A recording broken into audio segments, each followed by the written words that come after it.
I don't care what the mayor of Hammond, Indiana says. The Chicago Bears keep telling us they want to build their new stadium in Illinois, and Indiana is still their second choice.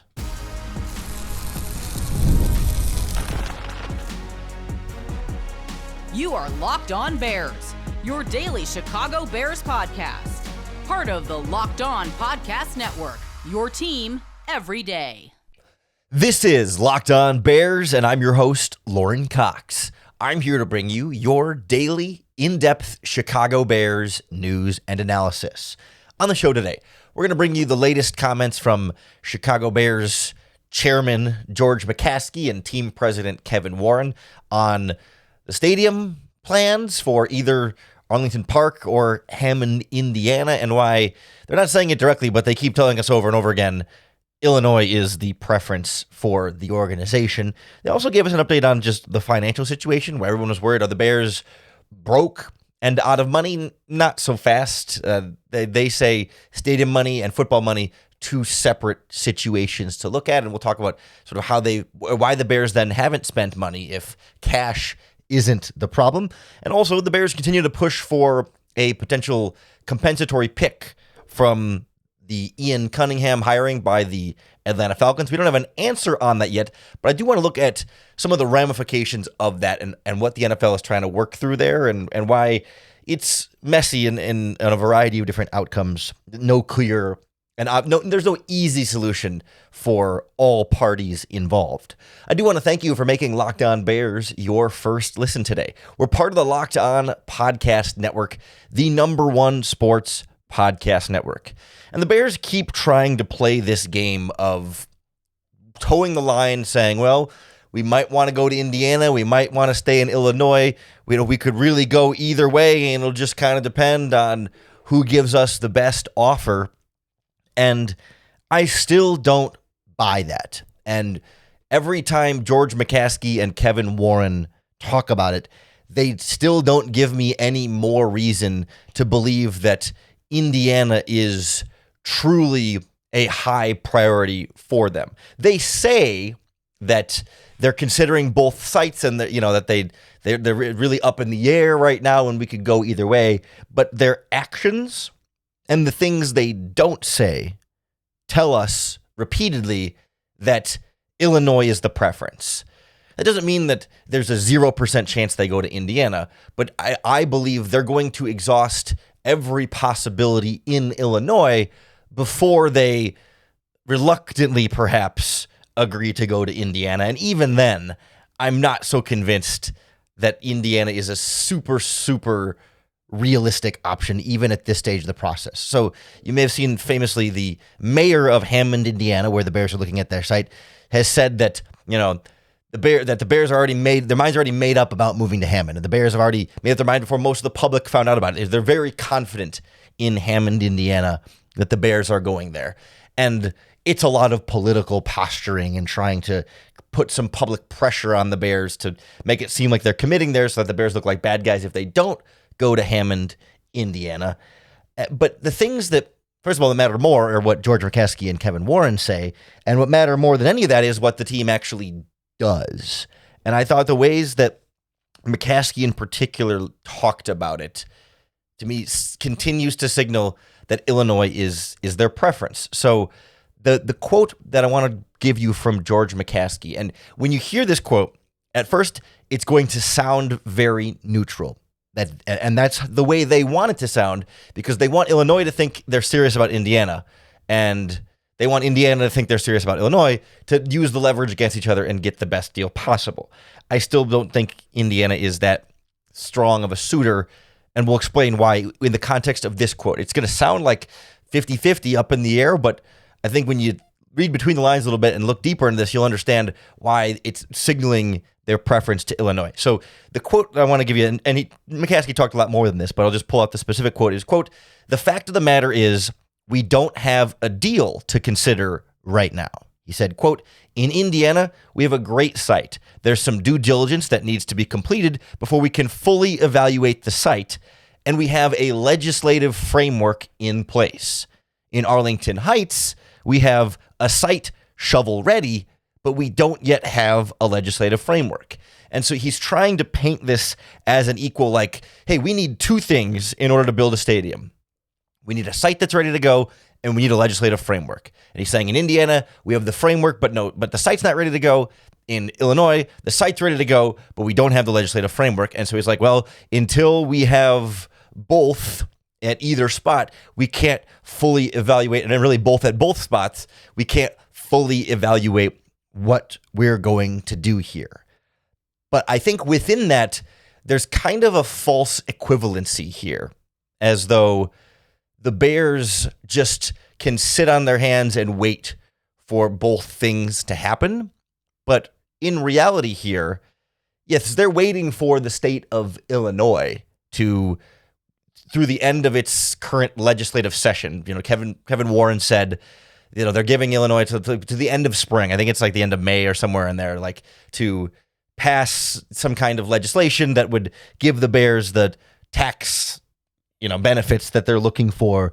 And then they can evaluate. They've got the site. They're waiting on Illinois to pass that. And they're giving Illinois until the end of May or whatever to do that. Indiana already has the legislative part done.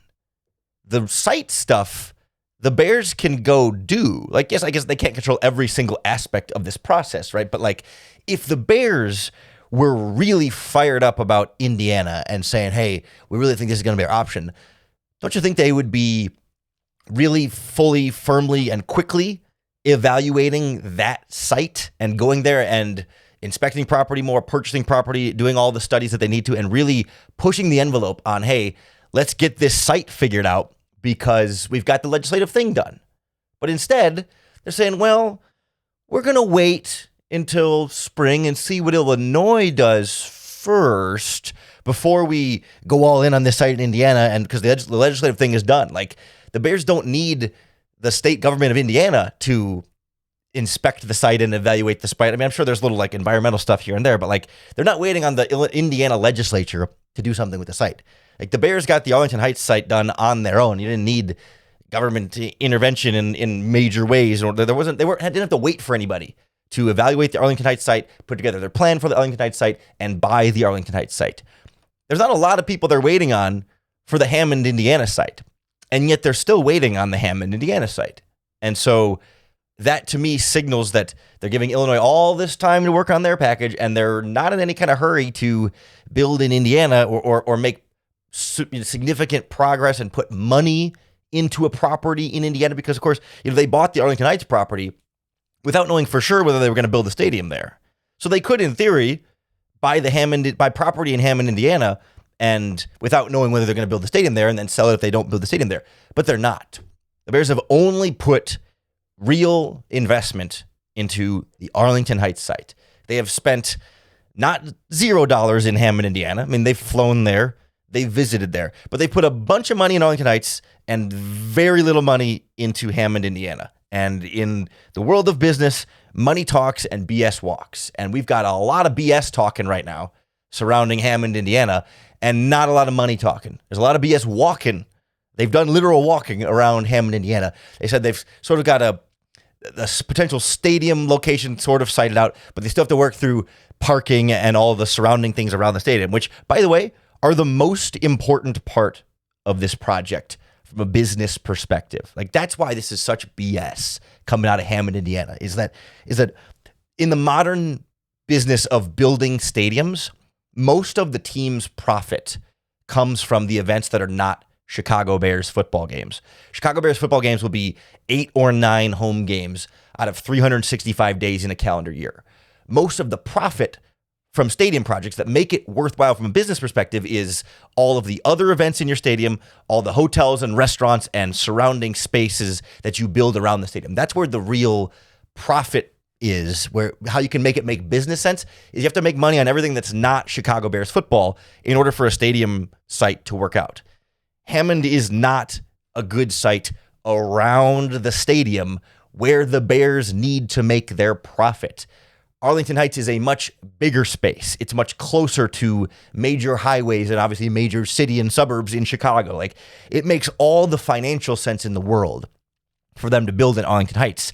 They're just waiting for the Illinois government to give them what they're looking for. And they continue to use Hammond as a leverage tool and a negotiating tactic and in case of emergency, fail-safe, sure, if Illinois really doesn't meet them where they need them to be and they've got no other alternative, maybe the tax differences can make Hammond a slightly better business deal for them. But that's a worst, I don't want to say worst case scenario, but it's like it's a last case scenario. Like all the Bears just want this to work in Arlington Heights. They put their money in Arlington Heights. They're being patient for Arlington Heights.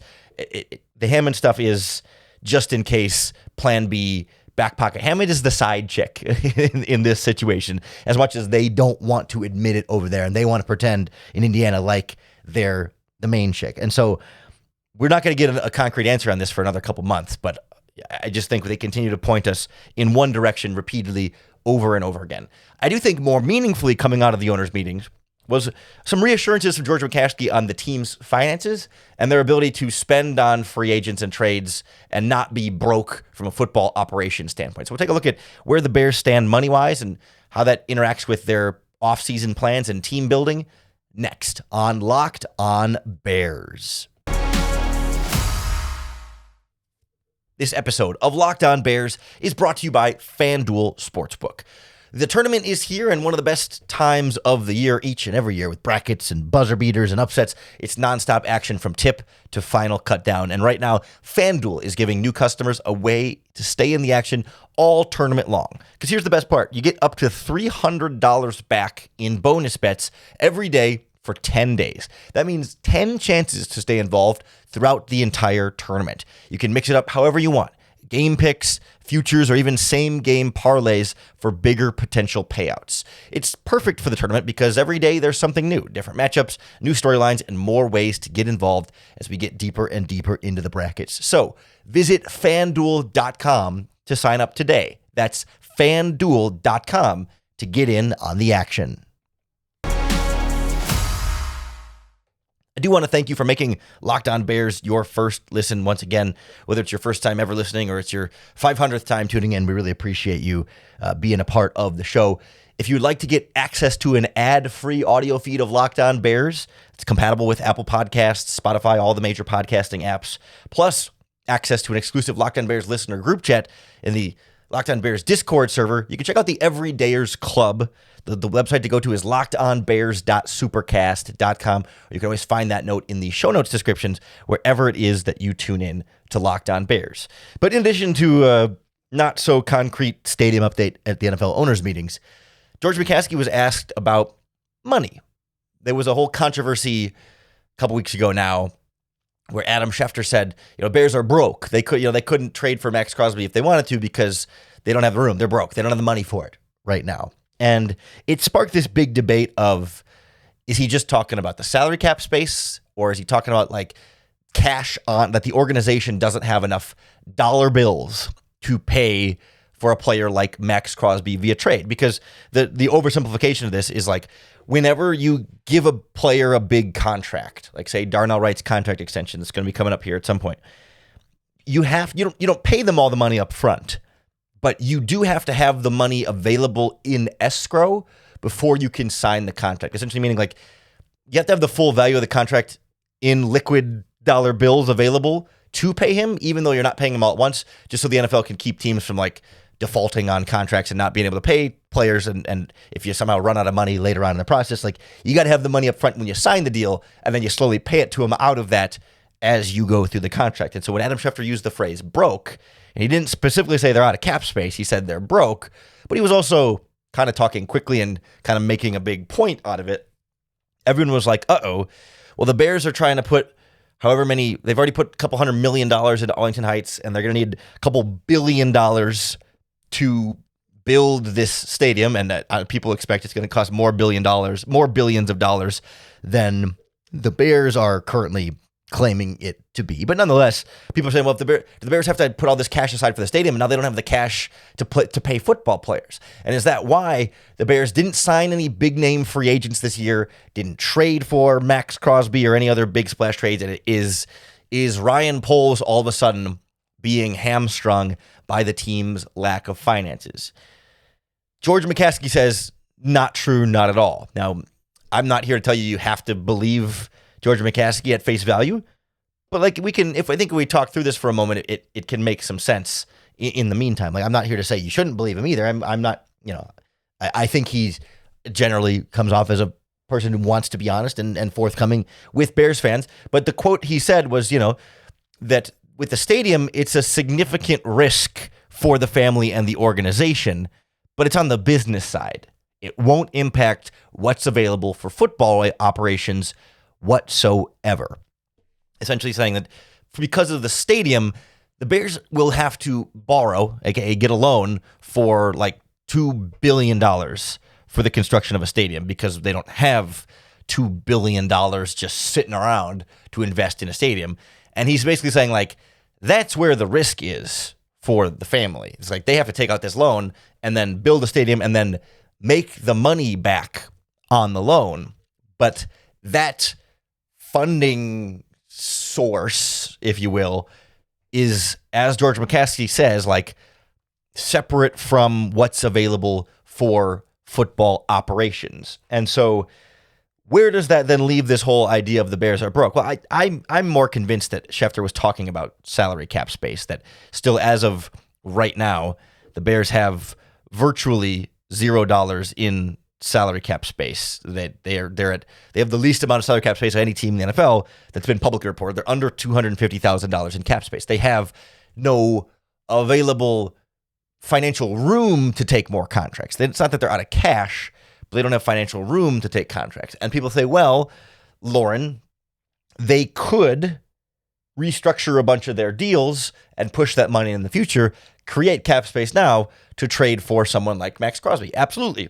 They could. And I don't think Schefter was getting into that level of detail. I think Schefter knows that and is, I think we way overanalyze something Adam Schefter said on with the Pat McAfee show. Like that's an entertainment program, not a news program. I mean, nothing against Pat McAfee, but like Pat McAfee's not a journalist, right? Like he's a very entertaining radio host, but it's a show. It's for entertainment. Like it's not 60 Minutes or whatever, right? Like, so the point being, like, I think we put way too much stock in like 10 words that Adam Schefter said as being some referendum on where the Bears are at financially.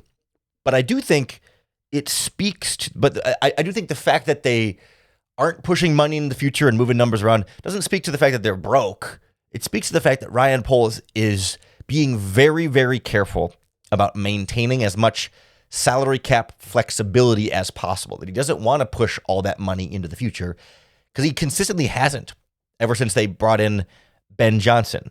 Like the thing that stands out to me most specifically about the Bears contracts and the roster, the way they're built right now, is when you look 2 years ahead to 2028, the Bears currently have 11 players who are under contract for the 2028 season out of the top one, whatever the 100 you can keep in the offseason, like 90-man roster you can keep in the offseason. They have 11 guys under contract for 2028, 2 seasons from now. That is the second fewest number of players of any NFL team under contract for 2 years from now. The only team that's lower is the Arizona Cardinals, who are blowing everything up right now. The Bears only have 11 guys, and specifically, the Bears have the lowest money spent on players under contract in 2028. Ryan Poles has been very intentional about not overly allocating his future financial resources in many players, or in the players he has put it in, not huge dollar amounts. Like if you look at the players that are under contract for that long, you've got Colston Loveland, his 5th-year option will be 2029. And then all of the rookies the Bears draft this year in 2026, they'll be under contract through 2029.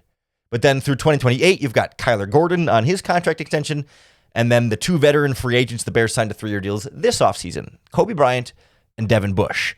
And then you have the rest of the 2025 rookie class is under contract through 2028. Like that's it. No one else on this roster is locked in for 2028. That would be Caleb Williams' 5th-year option, and it would be Rome Odunze's 5th-year option. So you could expand it to 2 more players and say they're at 13 instead of 11. That would still be the 5th fewest players in the future. Like the Bears, it doesn't change the point. The Bears don't have a lot of guys that they're truly tied to for the long-term future. And when you think about like what that means for where the roster is right now, like even other significant players who are cornerstones of this roster right now are not necessarily cornerstones of the roster for the future, in large part because most of them were brought in during the Matt Eberflus era, or they're old. Like Jalen Johnson, not under contract in 2028. Montez Sweat, not under contract through the end of 2028. Darnell Wright's about to get the contract extension, but, they haven't given it to him yet at this point. Joe Thuney, Jonah Jackson, not under contract through 2028, right? Like, there's a whole, and this is through the 2028 season. So, right, these guys are under contract for 26 and 27, but then would be free agents heading into 2028. Cole Kmet, not under contract through 2028. Even key starting players that are big factors in this roster, not locked in for the long term. Ryan Poles keeping his options open. That, you can still give them contract extensions then, but how many guys are you 100% sure you're going to want on your team 3 or 4 years from now? Maybe just these young guys we talked about. I think you can add some of the other younger players on the roster into this conversation, but are we positive you're going to want Montez Sweat on your team 4 years from now, or Jalen Johnson on your team 4 years from now? Same was true for Byard and Brisker and some of these other players that they've let go. You sure you're going to want TJ Edwards on your team 4 years from now? I think Ryan Poles is cautious about pushing too much money in the future and being locked into guys that you just do want to see a little bit more with the new coaching staff before you feel like, all right, we're really set in the long term for these guys. And it's why I think he's held on to these draft picks in 2026 and has added more by trading away DJ Moore, because you want to have more of those core long-term foundational pieces there. It's part of why they're pushing really hard to still get 2 compensatory third-round picks for the Atlanta Falcons, hiring away general manager Ian Cunningham. And the Bears leaders, McCaskey and Warren, talked about how they met with Roger Goodell.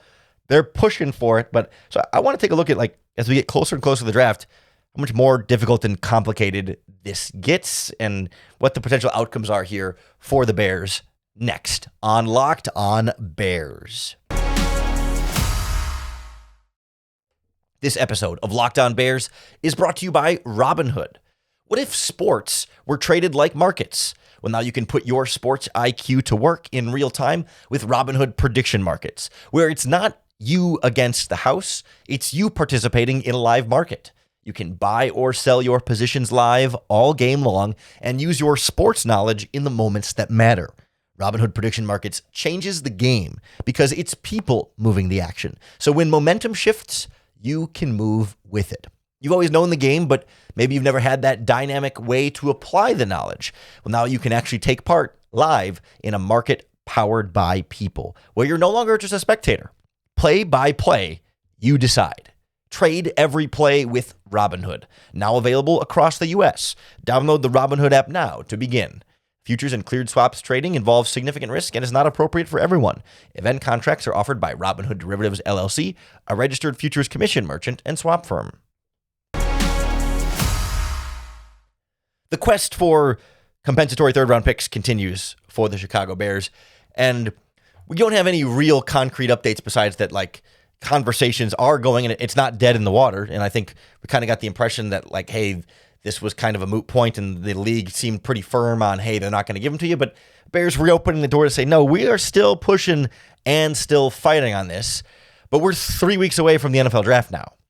And that makes it a little bit more complicated as you get closer and closer, because every team has known the full draft order since they announced all the compensatory picks a couple weeks ago.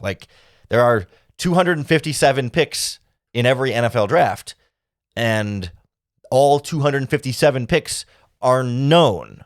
And so if you give the Bears a late breaking news extra draft pick in there, that complicates things in one of a few ways. If you're the NFL and you're like, crap, we screwed this up, we should make it right for Chicago or whatever, or however they reach that conclusion, do you give the Bears the third round pick and then make it the first ever draft with 258 picks and say, sorry, we screwed up, but we fixed it, and Rooney Rule now, we just have a weird draft? Or do you take away the 257th pick from the Denver Broncos and say, sorry, it's the last pick in the draft, we can only have 257 of them, you're on the chopping block. And so the Bears would get the last pick in the third round, which would be 101, the 101st pick in the draft. And then they would push every other pick down one slot. Because to be fair, I mean, it wouldn't be fair to Denver because they didn't do anything wrong. However, the math on this, Denver owns the last two picks in the draft right now. As of today, they have 256 and 257. They have Mr. Irrelevant and the pick right before Mr. Irrelevant. And so would it really be that much of a burden to the Denver Broncos if instead of having the last two picks in the draft, they just had one? I mean, I don't think that breaks their off-season plan. It's still not fair to them, but is that reasonable enough to say, hey, tough crap, it's the last pick in the draft. Sorry, you only get one useless late round, 7th round pick instead of two? Or does the NFL say, all right, we screwed up, but we're not going to screw up the draft this year. We're going to give you the 3rd round picks in 2027 and 2028. That to me probably feels like, if they're going to give the Bears picks, the most likely outcome of the three, that you won't get the benefit this year, but you still will get it over the next 2 drafts after that. And sure, that's better than nothing, but it feels a little bit insulting when you're admitting you're wrong and then still not giving them the benefit right away. Because just think about how much of a potential game changer another 3rd round pick can be for the Bears, even if it's the 101st pick in the draft, which is literally by definition, not a top 100 pick. It's basically like a 4th round pick, but still technically a 3rd round pick. That can be super valuable, right? It's not a 7th round pick where it's like, whatever. This is a 3rd round pick. This would be the Bears' 5th earliest pick in this draft. The Bears have 7 picks in this draft. This would be ahead of 3 of, this would be before 3 of their other picks in this draft. Like, that's valuable. It could be a 6th pick for them in the top 130. That's one more need you could fill with a 3rd round pick, like a fairly significant investment for the Bears. Like, if you think about, we've talked about draft needs and how, you go into this draft, you'd like to, in the first few rounds, get a safety, a defensive end, a defensive tackle, a center, and a cornerback that you could all be looking for starters at those 5 spots. Now you've got a 6th pick early in the draft to take a linebacker or a left tackle or a wide receiver or whatever. It's just an extra pick there, or it's an extra pick you could use in a trade. Whether you wanted to trade up from 25 in the 1st round to go get one of those safeties like Dylan Thieneman or Emmanuel McNeil-Warren that might not make it to 25, or if you want to trade up in the 2nd round to move up from 57 to get up into the top of the 2nd round to get one of those edge rushers that could be in that mix. Like, having an extra 100 pick is a valuable trade asset for this team. And sure, it'd be valuable in 27 or 28, but that's right. That's the future I want right now, baby. Or you could stay at 101, and there's guys that to like at any of the Bears' positions of need. And it's impossible to predict at the beginning of April who's going to be on the board at the end of the 3rd round. But like, when you look at like consensus big boards and mock drafts and stuff, you could have safeties like, and you don't hold me to any of these names specifically, but just talking about a range here, safeties like Genesis Smith from Arizona, or Jalen Kilgore from South Carolina, or Zakee Wheatley from Penn State. Like, one of those guys should be there at 101 if the Bears get that pick. Centers like Logan Jones from Iowa, or maybe even Jake Slaughter from Florida has been talked about in that type of range. Defensive tackles like Caleb Proctor from Southeast Louisiana, who I think is a great sleeper fit for Dennis Allen, or Zane Durant from Penn State could be a fit at that pick. Edge rushers like Kieran Crawford from Auburn, or LT Overton from Alabama, like big, oversized defensive ends like Dennis Allen likes. Those guys would make sense. Cornerbacks like Julian Neal from Arkansas, Devin Moore from Florida, Dalen Everett from Georgia. Like, these are all guys that they're not going to come in and necessarily be day one starters. Maybe the centers could be, but like guys who can rotate in as rookies and take over as starters in year 2. Like, that's the kind of asset we're looking at here. Of course, you could go for a running back like Jonah Coleman from Washington, or Emmett Johnson from Nebraska, or a wide receiver, or a guard, or a linebacker, or whatever it might be. But like, it's really valuable. Turns out, even if it's a late 3rd round pick, really valuable asset. That's why the Bears want one so badly. And sure would be nice to have right now to know exactly what you're going to get from it. But if it has to be 27 and 28, I'd rather have those two than nothing. So I'm hoping the Bears can get something figured out with the NFL here, because at NFL owners meetings, all the GMs get together for the general manager picture, and Ian Cunningham's in that picture, not Matt Ryan. it's just, there's so many different things where like Matt Ryan's not doing a general manager's job in Atlanta. So it's stupid. The technicality that they're getting off on here is just, it's doesn't live up to what the Rooney Rule is supposed to be, first of all. And second of all, like it's not fair. And so they got to do something about this, but when have you been optimistic that the NFL is going to get something perfectly right in a situation like this? Not so much. But nonetheless, whether the Bears get that extra third-round pick or not, we'll still make sure you are ready for the NFL draft with all the big-name prospects you need to know for the Bears picks right here on the Locked On Bears podcast. So make sure you hit the subscribe button on YouTube or wherever you listen to podcasts, because that's going to be the best way to keep up with all of our daily, in-depth Chicago Bears news and analysis. Thanks for making Locked On Bears your first listen today. We're part of the Locked On Podcast Network, your team every day. Make sure you're coming back tomorrow. Make Locked On Bears your first listen once again for another opportunity to bear down.